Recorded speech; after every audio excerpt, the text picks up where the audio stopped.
السلام عليكم ورحمة الله وبركاته. وعليكم السلام ورحمة الله وبركاته. الحمد لله رب العالمين والصلاة والسلام على رسول الله صلى الله عليه وسلم. Nashimwe kandi asingizwe Uwiteka Allah subhanahu wa ta'ala umurezi w'ibiremwa byose. Mbere na mbere reka dushime Imana yo umurezi w'ibiremwa byose, tunashimira Imana yatugize abayisilamu muri aka kanya uyu munsi.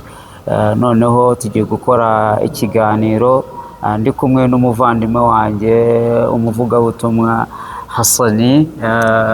Imeze bite? Meze neza alhamdulillah, turashima Imana. Mwebwe? Alhamdulillah, natwe turashima Imana.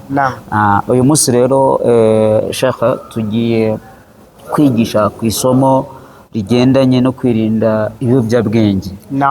Ni ukuvuga ngo turakoresha ibitabo bibiri, Qur'an ndetse na Bibiliya. Mwalimu, urabona ibi biyobyabwenge Qur'an yari yarabihishuye ko biziririjwe. Ni ukuvuga ngo Ubuyisilamu bwerekanye ko bwigishe ko ibiyobyabwenge biyobya deja kwanza biyobya ubwenge. Iyo byayobeje ubuntu ubwenge ntabwo ubwenge aba kigize gute, nta bwenge aba gifite. Rero Islam haba muri Qur'an yagiye ziriza ko umuyisilamu atemerewe kugira gute kunywa ibiyobyabwenge. Ariko uretse na Islamu na leta y'umunsi wa none urabona Uwisilamu kubyena n'ibiyobyabwenge no kubyirinda, yego, ndetse no kurinda kure yabyo. Idini ya Islamu yo niyo yafashe iya mbere mu kubyigisha abantu ko bagomba kwirinda kunywa ibiyobyabwenge cyangwa se n'igisindisha cyose kiva kikajya kikangiza ubwenge kabisa. Noneho ariko si Qur'an gusa yarabivuze, ariko noneho na Bibiliya ubwayo. Ni ukuvuga ngo iki kiganiro cyacu tugiye kwerekana neza yuko impamvu yani Qur'an yaho yaziririje ibiyobyabwenge, ndetse tujye no muri hehe, muri Bibiliya, aho Bibiliya yazirije iki ibiyobyabwenge. Noneho turaza gutanga n'ingero kuri leta y'u Rwanda ireberera abanyarwanda, ikunda abanyarwanda bayo, yavuze ati rwose abantu inzoga muzigire muzireke. Mbere na mbere reka dutangire ku gitabo cya Qur'an, isura ya 5 aya yaho ya 90, suratul Maida. Ese turebe ese Imana yo yaba ibivugaho iki? Reka dusome Qur'ani turebe ese mu by'ukuri Imana yo yavuze iki ku bigendanye n'ibisindisha cyangwa se ibiyobyabwenge muri rusange kabisa. Hano suratul Maida aya yaho ya 90 kabisa. Nyagasani aragira ati banje kwikiga ku Mana ngo indinde Satani wavumwe kabisa.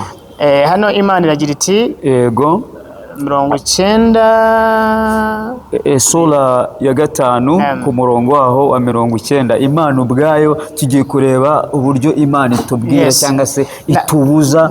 Wahageze mwalimu? Hano muri Qur'an Imana avuga ngo a'udhu billahi minash shaitani rajim. Yemwe bemeye Imana, yego, mu by'ukuri ibisindisha, yego, urusimbi, yego, kugaragira ibigirwamana, yego, no kuraguza, yego, n'umwanda, kandi ni bimwe mu bikorwa bya shitani. Ni ukuvuga ngo mu bintu Imana ivuze ngo by'umwanda, icyambere hereye iki? Ku nzoga. Imana ivuga ati mu by'ukuri inzoga, ibisindisha, urumva, ibisindisha iki? Ibisindisha ibyo ari byo byose. Ubwo iyo tugiye kureba dusanga hari izo usanga mu bisindisha ibyo bita za dunda ubwonko, harimo n'ibi byuma bari mu baca by'amoko atandukanye. Ibyo byose rero muvandimwe, ibyo byose Imana ivuga ati ibisindisha ibyo ari byo byose. Ntabwo Imana yigeze ivuga ngo urabona ngo igenekereze, ngo urabona ngo akangaka ngo nikagubwa neza, ngo akangaka ngo nagasusuruko, ngo nagatwara mu cyo haryo sinzi ukuntu babyita. Bagenda baziha amazina atandukanye rwo kugira ngo barusheho gukundisha abantu kubinywa, ariko atari uko ari byiza, ahubwo ari ukugira ngo bishakire amaronko yabo cyangwa se imitungo yabo bashaka, ariko mu by'ukuri barimo bangiza ubuzima bw'iki bw'abantu. Niyo mpamvu rero Qur'ani nabwo ubwayo yavuze iti mu by'ukuri ibisindisha ndetse n'iki n'urusimbi no kuraguza no gutera inzuzi, ibyo byose ni umwanda.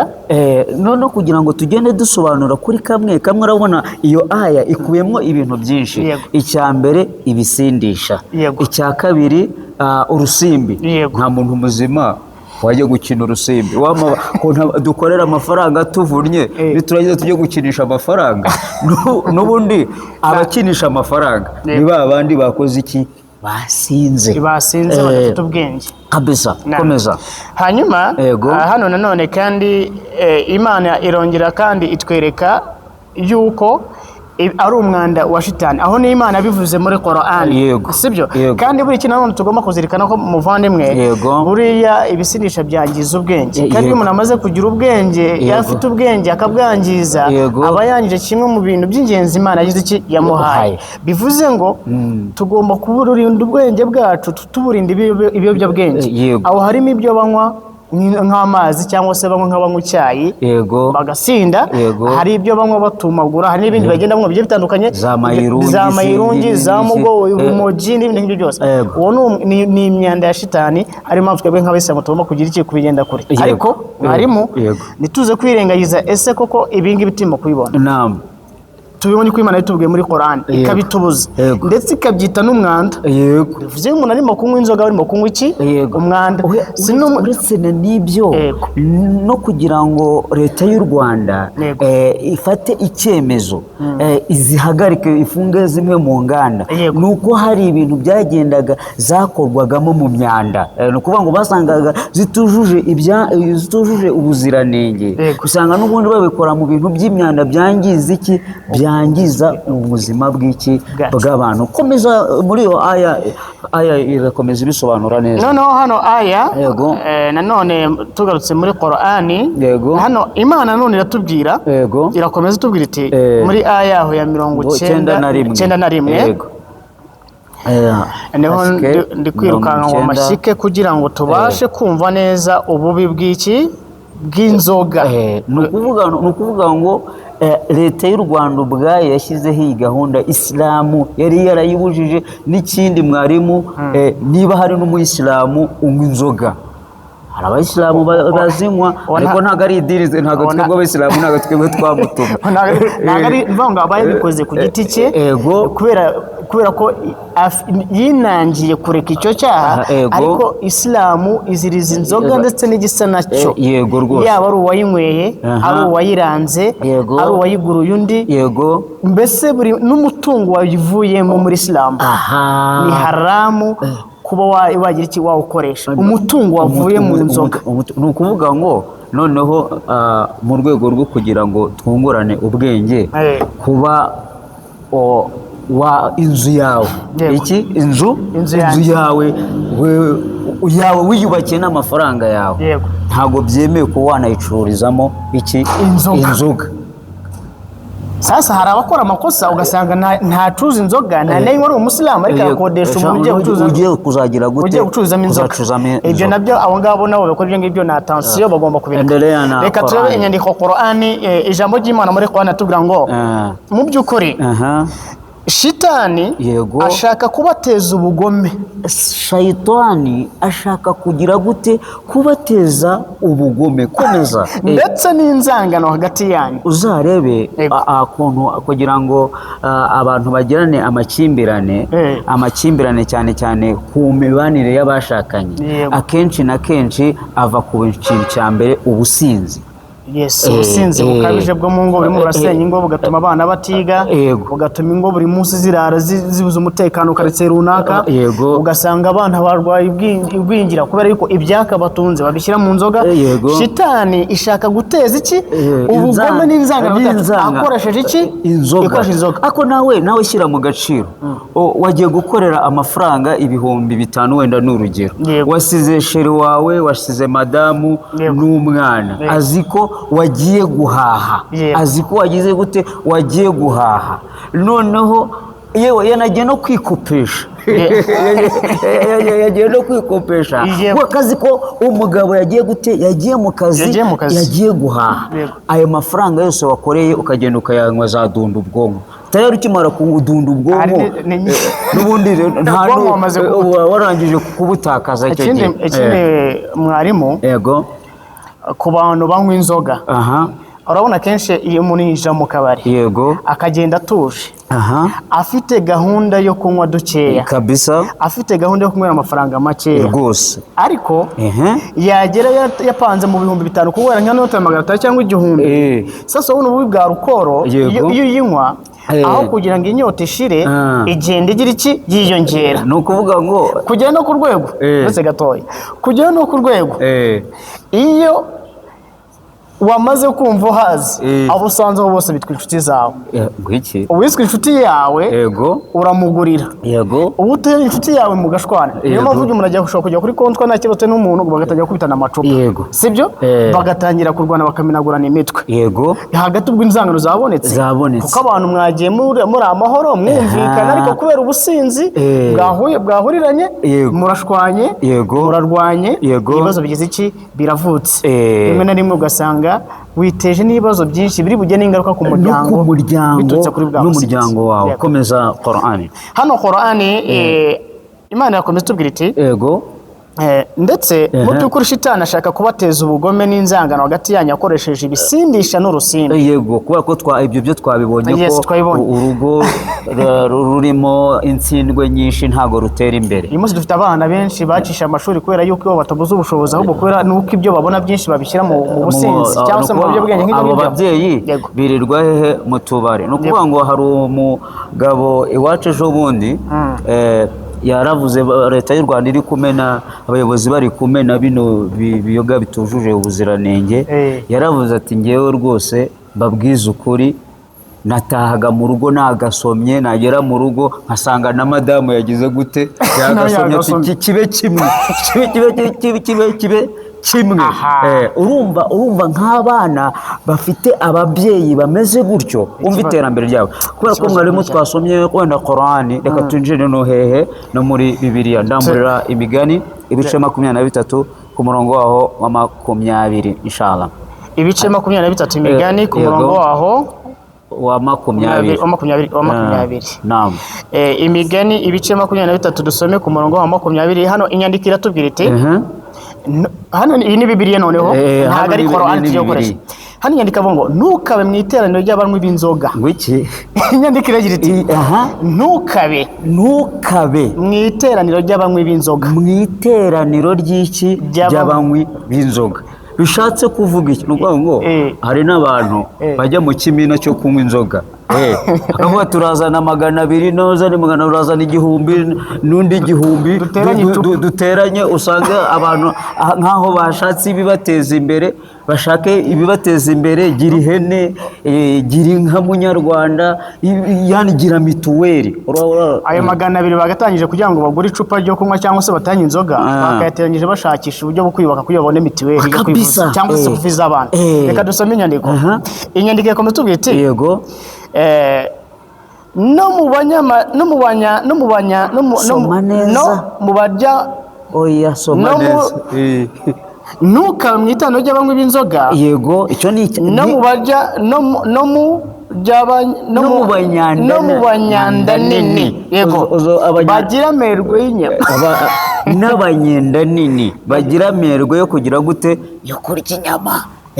Muri ibi bihe birakaze. None se hano abanyamerwe bavugwa niba abandi barya ibyo babonye. Urabona nko muri iyi gahunda ya leta, hari icyorezo cyaje mu matungo, cyaje mu matungo. Leta y'u Rwanda ishyiraho gahunda yo ko bitemewe kurya itungo ryagize gute ritapimwe, kuko no mu kanya amaze kurya akanyama, ariko nta kanyama kari kujuje ubuziranenge, nta kanyama kari kagize gute kujuje ubuziranenge. Aho hari abazitunganya akanyama kagira gute kararibwa.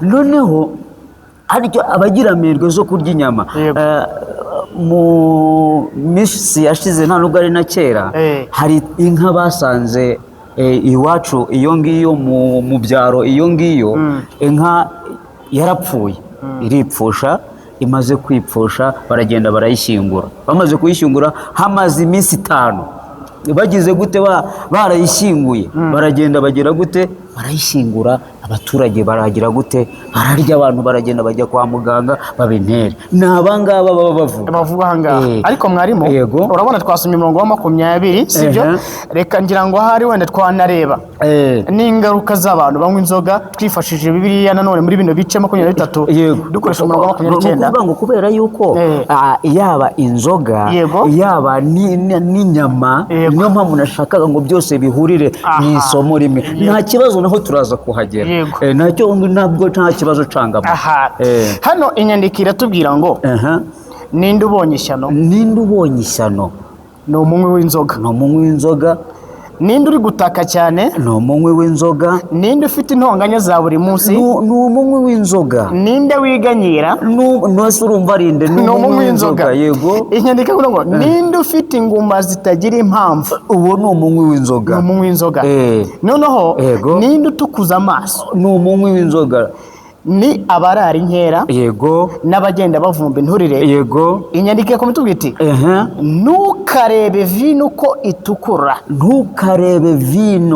itukura yego igihe ibirira mu gikombe yego ikamanuka neza sawa amaherezo ijyana nk'inzoka kabisa igatema nk'imiri kabisa inyandiko yakomeza iti amaso yawe ukayahanga ku by'inzaduka iby'inzaduka rero ahanga uzi umugabo wanyweye inzoga ngo hari umugabo wanyweye inzoga noneho ahura na madamu we amurebye amukubise amaso amurebye aramubwira ati ubundi ko wagira ngo hari ahantu tugize gute tuziranye ibaze kubera nyine yarazi ko ari umusheri ahuriye hehe mu muhanda kumbe ni madamu we kubera ikiyobyabwenge kubera ikibazo cy'ubusinzi bivuze ngo rero ureba iyo bavuze ku by'inzaduka uzakunda kubona reka dufite nk'urubyiruko rw'iyi minsi ya none uzakunda nk'urubyiruko iyo ibyinshi ubonye mu mafilimi ku mbuga nkoranyambaga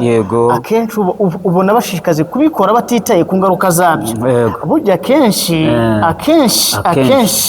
nuko usanga barekeye bino bintu by'ibiyobyabwenge n'ibyo bibatera urugomo ugasanga abana bakabe bari mu ishuri barimo biga bari mu bubari bari mu nzoga abandi bari mu marigara ahantu runaka bityo babona nk'umuhanzi runaka uko yambaye bareba uko yapfumuye amazuru cyangwa se imyitwarire afite ati nanjye ngomba kwisanisha nka runaka kandi nyamara uriya yarimo arabikora kubera yuko ni inzira mbi arimo itananoze itari nziza izanamurimbura uwafite n'impamvu arimo kubikora arimo arashaka amafaranga ariko ugasanga abana babo barabikora cyangwa se urubyiruko rw'imisano rurabikora kugira ngo rukunde rugire iki rukunde rw'inezeze rugende n'ibigezweho nyine niyo mpamvu rero nta muntu wakunda ibigezweho cyangwa se wakunda ibyaduka uretse wa muntu wataye ubwenge kubera ubusindisha umaze gutakaza ubwenge ntamenye gutandukanya icyiza n'ikibi komeza hano ngira ngo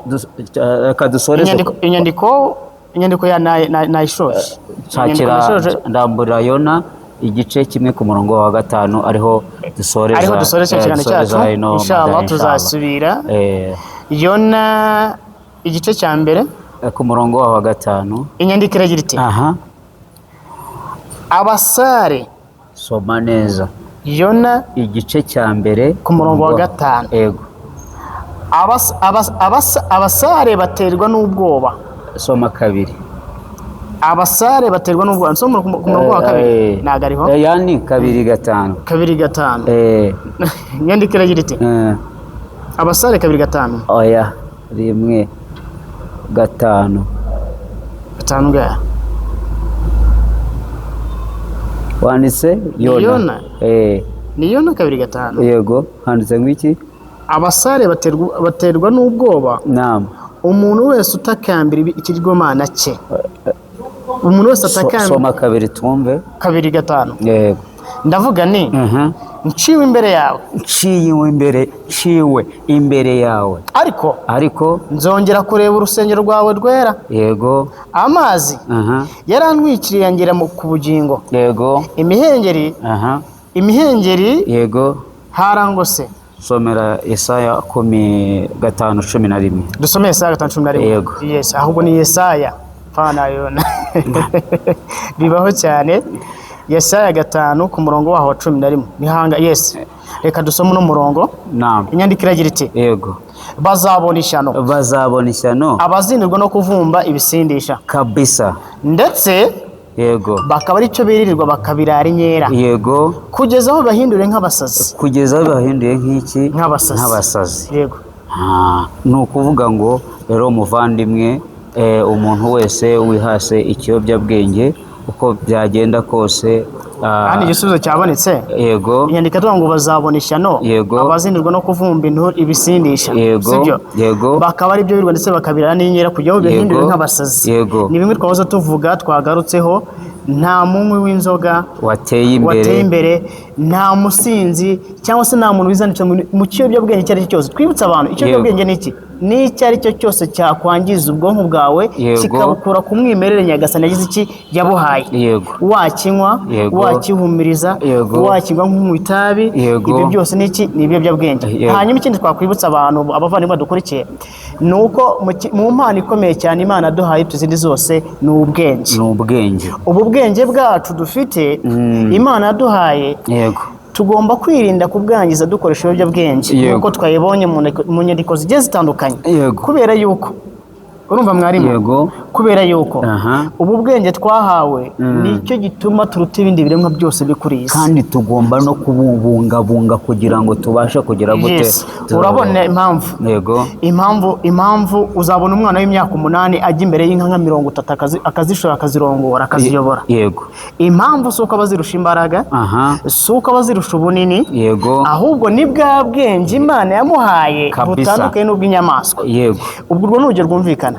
Hari n'abandi rero iyo ufashe ubwo bwenge Imana yaguhaye ukabwangiza ukoresheje ibiyobyabwenge icyo ari cyo cyose aho kiva kikagera, uba urimo wiyangiza ubwawe, unica amategeko y'Uwiteka Imana. Twibutsa abantu nta kintu Imana yadutegetse uretse ko ari ikidufitiye akamaro twebwe ubwacu, nta n'icyo Imana yatubujije uretse ko ari ikidufiteho ingaruka twebwe kuri twebwe. Abavandimwe cyangwa se natwe twese turimo tugomba kurwanya twivuye imbere ibiyobyabwenge biva bikagera, ab'inzoga, ab'urusimba, ab'itabi, ab'urumogi, ab'umugwa, ab'ikokayine n'ibindi nk'ibyo ngibyo, na bya bindi bintu by'imyanda twabonye byipfushije, izo nyama zitemewe n'amategeko. Iki nanone ntabwo twabona no kudashimira leta yacu y'u Rwanda, yarebye ibintu ikabona ko yuko bikwiye. Abantu banyweye inzoga, banywa ibiyobyabwenge, bajyaho bashaka no kongeramo ibyabo, aho kugira ngo abantu banywe byibuze bice ubwenge gusa, barimo barica n'imibiri yabo. Ukabona umwana w'umusore ukabona yarashaje, umwana nk'umukobwa yaraceciwe kubera ubusinzi. Yakubwira ngo wajya kureba ukabona afite nk'imyaka nka 90, yakubwira imyaka yiwe ukagira ubwoba. Sheikh, ndi kubwanjye rero ndashimira Imana yuko imasara yumvikanye, no somo ryumvikanye, kandi ubutaha inshallah taala tuzongeraho cyangwa se ducumbukurireho nano tunarebe dukomeze turebe ingaruka zo kuba twanywa ibiyobyabwenge. Mu biyobyabwenge twibanze cyane ku nzoga kuko arizo zigezweho kugeza naho leta y'u Rwanda yabihaze, ikahigira naho ifunga ibintu byose ititaye ku ngaruka abantu bazabona nazo z'ubukene ndetse n'ubutindi bitewe no kuba bacuza izo nzoga bakazireka. Niyo kwishimirwa rero mu by'ukuri ubuyobozi bwiza tubuhabwa n'Uwiteka Imana. Turasaba Allah ko yaha ubuyobozi bwacu gukomeza bukatubungabunga, akabongera imbaraga n'ububasha n'ubushobozi, kandi tugasaba Imana yuko yaduhera abayobozi bacu amahoro ndetse n'igihugu cyacu kikagira amahoro, ndetse natwe ubwacu amasomo dutanze akaba y'ingenzi ku kiremwa muntu, ndetse natwe ubwacu by'umwihariko dusaba Imana yuko yazaduha ibyiza hano ku isi ndetse n'ejo ku munsi w'imperuka. Akhiri dawana alhamdulillahi rabbil alamin. Assalamu alaikum wa rahmatullahi wa barakatuh.